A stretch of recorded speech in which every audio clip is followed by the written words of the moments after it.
Madame Anne Lemat est diplômée d'AgroParisTech en 1997. Madame Lemat s'installe au Québec après un parcours à l'international et obtient un MBA de l'Université de Sherbrooke en 2010.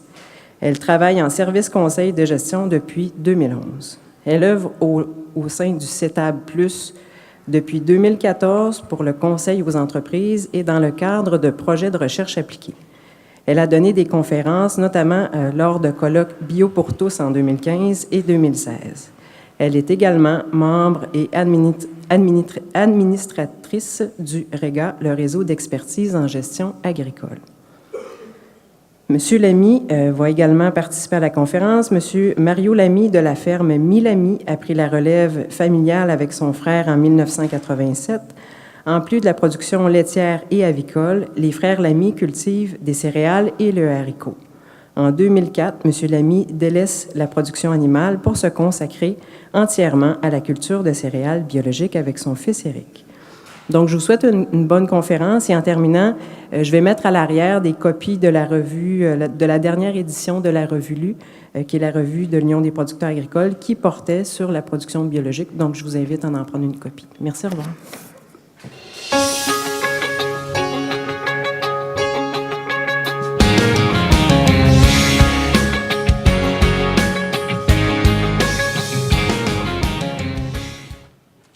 Bonjour à tous. Laissez-moi juste m'approprier la télécommande. OK. Est-ce que ça marche? OK. Voilà. Bien, bonjour à tous. Merci de l'introduction, Madame Bouffard. Donc, on va parler d'agriculture biologique. La question que moi, je me pose quand je vous dis bio, là, est-ce que c'est ça que vous avez dans la tête? D'après moi, ça se pourrait. OK? Si vous vous promenez au Québec aujourd'hui et que vous allez voir une entreprise en grande culture biologique, c'est plutôt ce type d'image que vous allez voir dans la réalité. Alors, sans passer trop de temps, parce qu'il y a beaucoup de chiffres aujourd'hui, simplement, Madame Bouffard le rappelait, c'est vrai que ce qui caractérise le secteur bio aujourd'hui, c'est qu'il y a une croissance très forte qui se fait, et c'est une croissance qui s'accélère. Simplement, peut-être pour vous situer, au niveau de ce que vous voyez là, les couleurs, au niveau des barres, ce sont les continents. Donc, ce qui est important de noter, c'est que la croissance du bio, elle se fait sur tous les continents, à l'échelle de la planète. La barre que vous avez là, c'est la croissance des superficies. Les volumes que vous avez là se comptent en millions, en milliards. D'accord? Et ce qui est important de noter, c'est que à peu près en 15 ans, le volume des ventes a fait x5. Et ce qui s'en vient entre 2013 et 2018, ça va faire x2. Donc oui, on peut parler d'une croissance forte et qui s'accélère. Plus spécifiquement, si on regarde au niveau des grandes cultures biologiques, au niveau du Canada et dans le monde, pour situer quand même les choses, là, vous voyez qu'on parle de 300 000 hectares au niveau du Canada, 400 000 aux États-Unis. L'accélération, elle se voit où? Les terres en transition. Oh, excusez-moi. Je ne vais pas viser Mario. Les terres en transition, 500 000 hectares. Est-ce que c'est beaucoup? Regardez, au niveau du Canada, ce dont on parle quand même, c'est plus ou moins 1% des superficies totales qui sont en culture. Donc oui, on parle de quelque chose de beaucoup, mais ça reste quand même quelque chose qui est à cette échelle-là sur l'ensemble du marché. Si on se rapproche un petit peu du Québec, alors je ne sais pas de quelle région vous venez, mais si vous regardez, on va trouver des entreprises biologiques partout au Québec. Là, vous avez une liste par région. Je vais passer directement à la... Vous voyez qu'il y en a dans toutes les régions, sauf en Côte-Nord. Et si vous voulez plus d'informations sur le bio, vous voyez que vous avez le portail Bio Québec, le site du portail Bio Québec, qui est très détaillé en informations. Simplement vous dire aussi que quand on parle d'entreprises bio, vous avez celles qui sont présentement certifiées, vous avez celles qui sont en pré-certification, fait que là on parle de 1500, 1600 entreprises. Et vous avez celles qui rentrent dans le secteur, il y en a à peu près 120 aujourd'hui, et il y a aussi celles qui sortent. Donc, celles qui sortent ou qui sont en retrait, c'est aussi une réalité du bio. on peut avoir une suspension ou on peut quitter, chercher une relève, comme c'est le cas pour d'autres régies.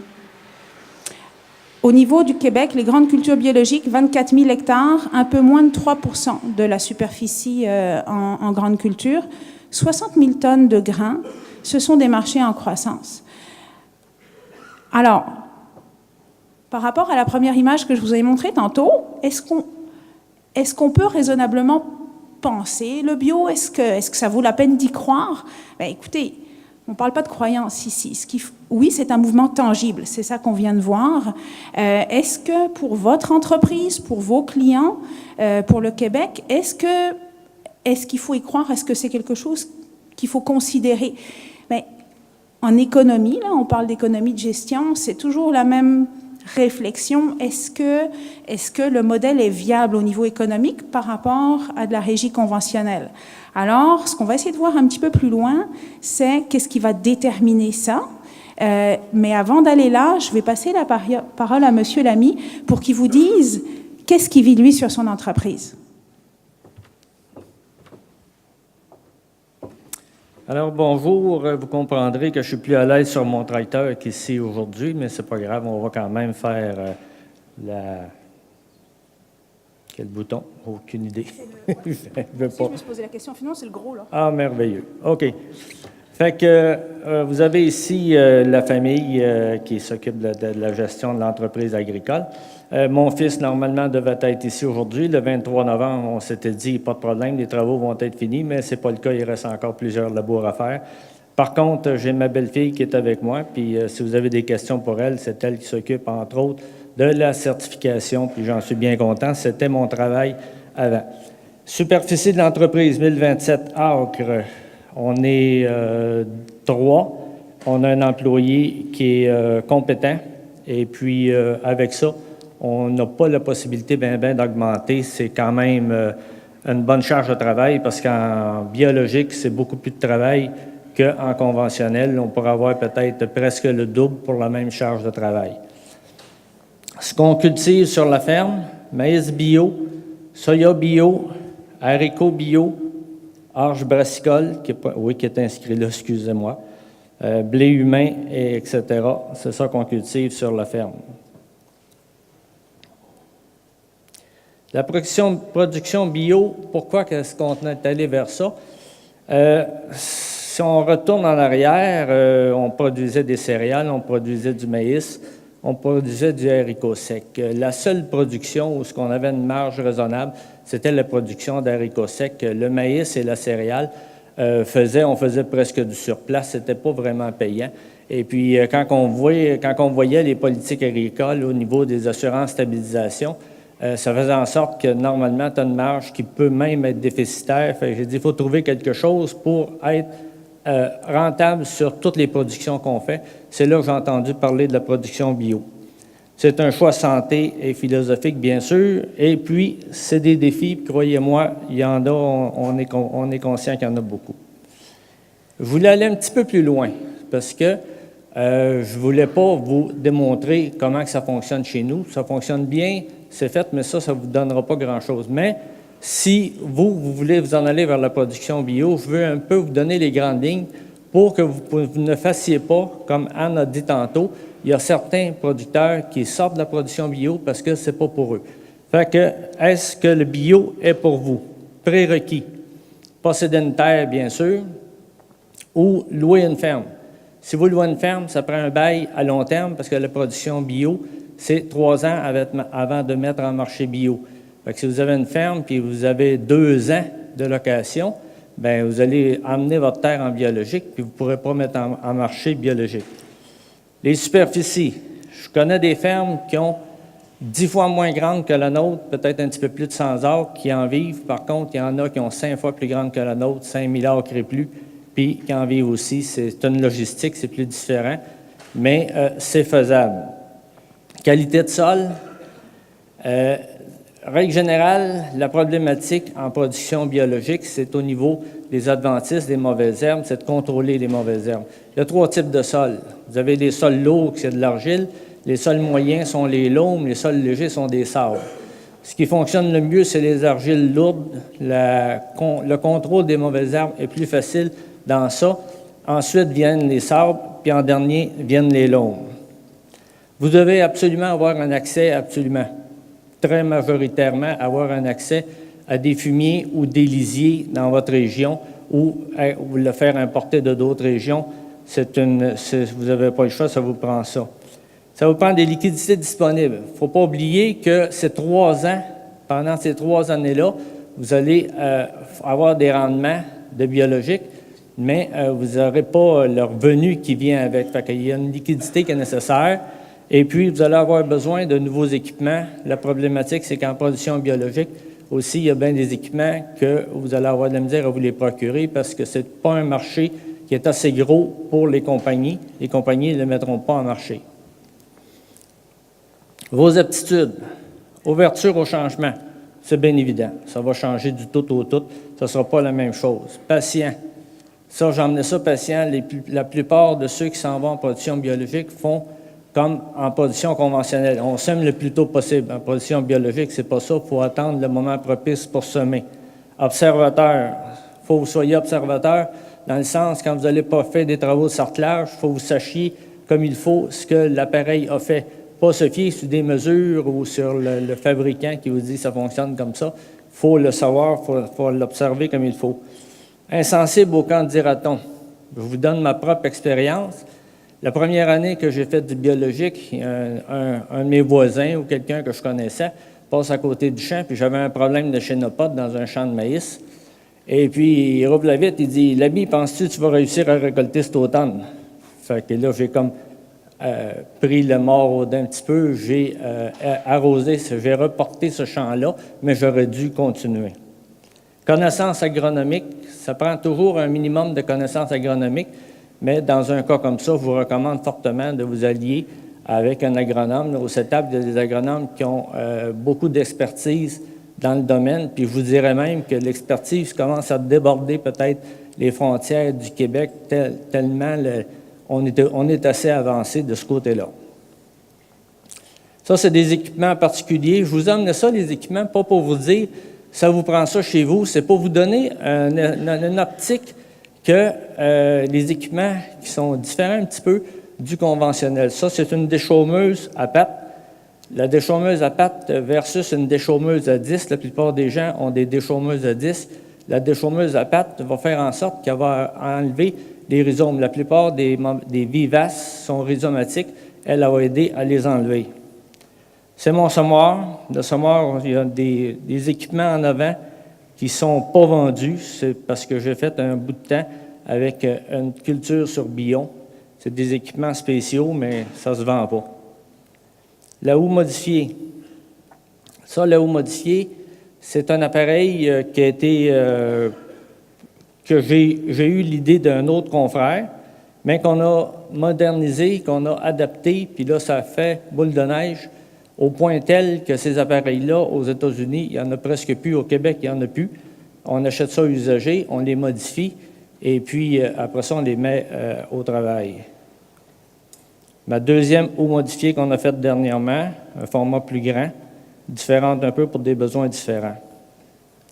Un peigne, ça, la plupart des producteurs biologiques ont un peigne. Ça, c'est facile de s'en procurer un, ça se vend bien. Le semoir, c'est plus pour montrer le coffre qu'il y a, comme vous voyez, le coffre pour appliquer des semences fourragères. La plupart du temps, c'est des légumineuses, des trèfles. Un sarcleur lourd avec différents équipements, c'est un must. Une charrue réversible à l'européenne. Les Européens vont utiliser ce type d'appareil pour enfouir les résidus de céréales de façon à combattre les maladies fongiques. Nous autres, ce qu'on fait, on veut enfouir correctement et le plus profondément possible tout ce qui est mauvaise herbe pour les annuelles, toutes les graines d'annuelles. Le GPS. En biologique, je vous dirais que c'est à partir de 100 acres, un petit peu plus, c'est un investissement qui est nécessaire. Vous n'êtes pas obligé d'acheter le dernier cri. Ça, c'est un modèle qu'on a, nous, depuis, ça doit faire 7 ans qu'on a ça. Ça fonctionne très bien. Il va respecter sa ligne. Il fait la job autant qu'un appareil qui va être beaucoup plus dispendieux.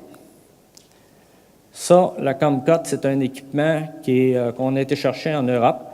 On appelle ça une écimeuse sélective, c'est-à-dire qu'elle va couper des mauvaises herbes, puis elle va en laisser d'autres. Ça fonctionne normalement dans la céréale, mais c'est un équipement qui fonctionne en Europe. Ils n'ont pas les mêmes mauvaises herbes que nous autres. On ne réussit pas vraiment avec son s'en sert comme écimeuse non sélective au-dessus de la récolte du soya pour faucher les mauvaises herbes qui dépassent la récolte. La problématique un petit peu aussi, c'est la certification.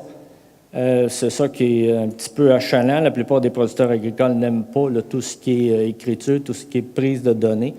Fait que faut prendre en charge tous les travaux, toutes les fertilisations, toutes les semences en ça, non OGM bien sûr, toutes les bandes tampons. On a une bande tampon de 8 mètres à respecter avec tous les voisins qui sont OGM, les amendements, toutes les récoltes, etc.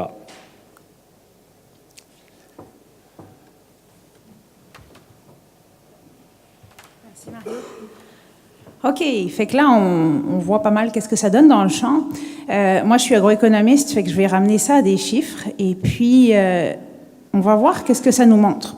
Monsieur Levallois reparlait en introduction, et on en a reparlé avec Monsieur Roy aussi, de l'incertitude qui existe au niveau du prix des grains biologiques. C'est une information peut-être que vous avez, mais je vous la remets quand même pour resituer les choses. Ça place les choses quand même. Vous voyez, là, ce que vous avez, ce sont les prix issus du site producteur de grains du Québec, prix Fab Ferme, sur 5 ans. Les 5 dernières campagnes, vous voyez qu'au niveau du maïs, en gros, on est autour de 500 $ la tonne. Le soya autour de 1000 $ la tonne. Et un peu plus de variabilité au niveau du blé panifiable entre, mettons, 500, 700 $ la tonne. Mais c'est une des choses pour lesquelles les gens se tournent, ou en tout cas c'est une des composantes, c'est ce niveau de prix-là. C'est quand même une première des choses à noter. La deuxième composante qui va arriver par rapport à la rentabilité, la viabilité des entreprises, le rendement. Alors là, je ne sais pas qu'est-ce que vous avez vu, qu'est-ce que vous avez entendu, puis là je me suis documentée pour vous apporter de l'information. Avant d'aller sur qu'est-ce qu'on a au Québec comme information, juste 3 sources trois conclusions qui ont été citées dans des références. Regardez un petit peu. Il y a une grosse synthèse de méta-analyse qui est sortie au début de l'année et c'est ce que vous avez ici en haut là. 8 à 25% de moins de rendement que le conventionnel avec la régie biologique. Là, je ne parle pas des grains biologiques. Là, cette étude, elle porte sur toutes les productions partout dans le monde. C'est très global. Mais ce que ça dit, c'est 8 à 25% de moins. Mais attention, il y a des systèmes, il y a des cultures qui permettent d'égaler quasiment le conventionnel.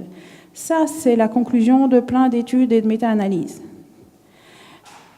Il y a une autre chose qui est sortie, et là, c'est la compilation des résultats de 10 000 fermes biologiques, 800 000 hectares, USDA, pour l'année 2014 seulement, mais sur ce volume-là. Et là encore, c'est toute culture confondue. Et regardez, la conclusion de cette étude-là, c'est globalement, en régie bio, on est à 80% du conventionnel. Mais ça dépend des cultures et les fourrages en bio, globalement, performent très bien. Dernier élément documentaire là-dessus, vous avez le Rodale Institute, qui est un institut de référence en bio aux États-Unis, qui a conduit des essais, selon un protocole de recherche, pendant 30 ans, avec des parcelles, etc., des rotations. Et qu'est-ce qui ressort? C'est qu'eux, ils arrivent sur les 30 ans de l'étude à des rendements en maïs et en soya bio qui sont équivalents au rendement conventionnel sur les 30 années, premier élément. Et deuxième élément, c'est qu'en année de sécheresse modérée, il y a comme une meilleure performance de la régie biologique dans une situation de sécheresse. Donc, par rapport au changement climatique, il y a comme une réflexion de quel est l'avantage de ce système-là. Bon. Les budgets du CRAC, qu'est-ce qu'on voit? Donc là, on est plus proche du Québec. juste attirer votre attention sur les ronds que vous voyez. Bon, ce qu'il faut retenir, au niveau du soya, les rendements sont très similaires au global. Ça accote pas mal. Au niveau du blé, on est globalement autour de 3 tonnes à l'hectare en blé panifiable bio. Au niveau du maïs, c'est là sans doute que vous savez ou qu'on voit l'écart le plus important. Vous voyez la moyenne, là je prends les références du CRAC, puis les budgets qui sont retenus. Au niveau du CRAC, on est un peu plus de 8 tonnes hectares, en conventionnel 6 à 12. Le chiffre qui est proposé au niveau du CRAC, c'est 5 tonnes hectares, un peu plus de 5 tonnes hectares en maïs bio. Je voudrais attirer votre attention sur 2 éléments. C'est que mes collègues conseillers en production végétale me disent qu'un bon rendement en bio, en général, on est pas mal autour de 7. Et en 2016, ce que vous avez dû voir sur le terrain ou chez vos clients, c'est que c'est une très bonne année. Et en bio, en 2016, les producteurs bio, ça s'enligne sur du 17-13 tonnes à l'hectare. Ça va? Bon. OK. Bon, là, on a parlé de revenus. Maintenant, on va parler de dépenses. On va parler des coûts variables. Et ce qui est bien important, parce que des fois, on voit des marges sur coûts variables, on voit juste une culture. C'est pas toujours facile à interpréter dans un système. Et on le sait, les rotations, c'est important en général, et ça l'est encore plus en bio. Ce que je vous propose, c'est, regardons si on compare des rotations. Donc, une régie conventionnelle, un producteur qui ferait du maïs, soya, blé, panifiable. On va regarder par rapport à une régie biologique un peu classique. Les gens font du maïs, soya, céréales ou maïs, 2 années de soya, céréales. Et puis, je vais vous donner aussi les chiffres pour la transition. Mario a dit tantôt, attention, transition, vous allez vous retrouver avec une régie bio, mais pas les revenus qui vont avec. Vous n'aurez pas les prix tant que vous n'avez pas obtenu votre certification. Donc, qu'est-ce que ça va donner en termes de, finalement, à quoi on arrive? Est-ce que vous connaissez Rotation Plus? Vous n'avez pas levé la main, mais c'est un outil qui est développé par le CRAC et le MAPAC qui permet de simuler l'impact des choix de rotation, des choix de culture en fonction de ce que vous voulez, puis de vos rendements. Vous avez les rendements de référence de base du CRAC. Vous pouvez mettre vos propres chiffres. C'est quand même un outil intéressant. C'est ça que j'ai utilisé pour le faire. Et ce que j'ai fait, c'est que j'ai pris les rendements, comme si on était ici à Drummondville. Quand les rendements de la financière sont disponibles, ils sont mis dedans. Et donc, on est un petit peu comme à regarder, même si c'est un exemple, mais ça va quand même placer les choses. Qu'est-ce que ça donnerait, la marge moyenne, marge sur coût variable moyenne à l'hectare, avec les rotations que je viens de vous montrer? Donc là, on est capable d'avoir les revenus dont on vient de parler, les prix, les rendements, le coût des approvisionnements, les opérations culturales, les autres coûts au niveau de la mise en marché. Au niveau des opérations culturales, Mario nous a dit tantôt, attention, en bio, le travail, c'est différent en volume et c'est différent en nature, d'accord? Fait que ce que j'ai fait pour qu'on voit ensemble peut-être l'impact du travail dans ces chiffres-là, j'ai mis les coûts à forfait. Bon, moi je pense que c'est la diapo peut-être la plus importante de ma partie de la présentation. Alors, j'attire votre attention dessus. Voyez, donc là, ce que je suis en train de vous montrer, c'est la marge sur coût variable à l'hectare moyenne sur l'ensemble de la rotation. Avec un producteur à Drummondville, des rendements moyens tels que fournis par le CRAC, avec les opérations culturales, on arrive à combien? On arrive en conventionnel à une marge maïs, soya, céréales de 400 $ de l'hectare. Avec la régie biologique, les prix, les rendements, on arrive à une marge sur coût variable de 1 300 $, un peu plus de 3 fois. Je ne veux pas détailler trop, mais les conseillers en production végétale, les producteurs réfléchissent à introduire une année en prairie dans les rotations, structure du sol, régie des mauvaises herbes, etc. Ça donnerait 900. On ne va pas discuter ça aujourd'hui.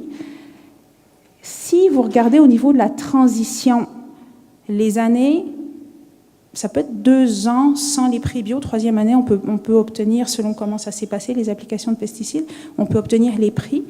ça donnerait la moyenne en marge sur coût variable à l'hectare, la moyenne annuelle de 700 $. Donc, c'est bien différent de la régie en roulement, c'est bien moins, mais c'est supérieur au conventionnel. Alors, c'est ça que ça donne en visuel et c'est ça que ça donne en chiffres. Là-dessus, on parlait du travail. Bon, donc juste ce qu'on pourrait retenir, c'est que ce qui est indiqué dans les études, c'est 7 à 13% de travail en plus en bio. Un autre élément qui est mentionné, Madame la lauréate tantôt parlait de l'importance du local, du tissu local, de notre responsabilité d'acheteur, de consommateur. On peut mettre en avant que en travaillant en agriculture biologique, vous allez créer plus d'emplois. Il y a du travail à payer, mais vous créez de l'emploi local et ça peut encore être accentué parce que vous allez aller éventuellement faire de la mise en marché directe, vous allez faire de la transformation. On est sur des logiques d'entreprise différentes. Donc oui, ce sont des systèmes qui demandent plus de temps et ce ne sont pas les mêmes opérations. Et Mario l'a évoqué tout à l'heure, la gestion des périodes de pointe, c'est ça peut-être qui va déterminer le maximum de votre taille d'entreprise. Bon, maintenant que je vous ai parlé des marges sur coût variable, mais qu'est-ce qui reste à la fin? Parce que l'entreprise, ce n'est pas juste les marges sur coût variable. On ne peut pas faire un budget complet dans le cadre de la présentation aujourd'hui. Simplement, attirer votre attention sur quelques éléments. Pour une entreprise de 200 hectares, qui est pas mal une taille moyenne en bio, mettons, là, les coûts fixes, qu'est-ce qui va différer entre une régie conventionnelle et une régie biologique? Je vous dirais que les 20 000 d'écart ici, c'est beaucoup entretien des terres, chaulage, tout ce qui va permettre de maîtriser la structure du sol, la santé des sols, les problématiques d'égouttement. On a vu à quel point c'est important à travers les travaux. Ça, c'est un. Au niveau des amortissements, Mario vous a montré les équipements qui sont impliqués pour tout ce qui est la maîtrise, sarclage, etc. On peut s'attendre là aussi à ce que vous ayez en termes d'équipement et donc comment ça va se répercuter sur les amortissements. Vous allez vous retrouver là aussi avec un 20 000 $ de plus d'amortissement en moyenne. Attention, là, je mets une réserve sur, ici, je n'ai pas mis les coûts de financement à long terme, je n'ai pas mis la rémunération du travail de l'exploitant. En période de transition, il y a vos nouveaux investissements et c'est sûr qu'il faut vous faire accompagner pour maîtriser tous ces éléments-là.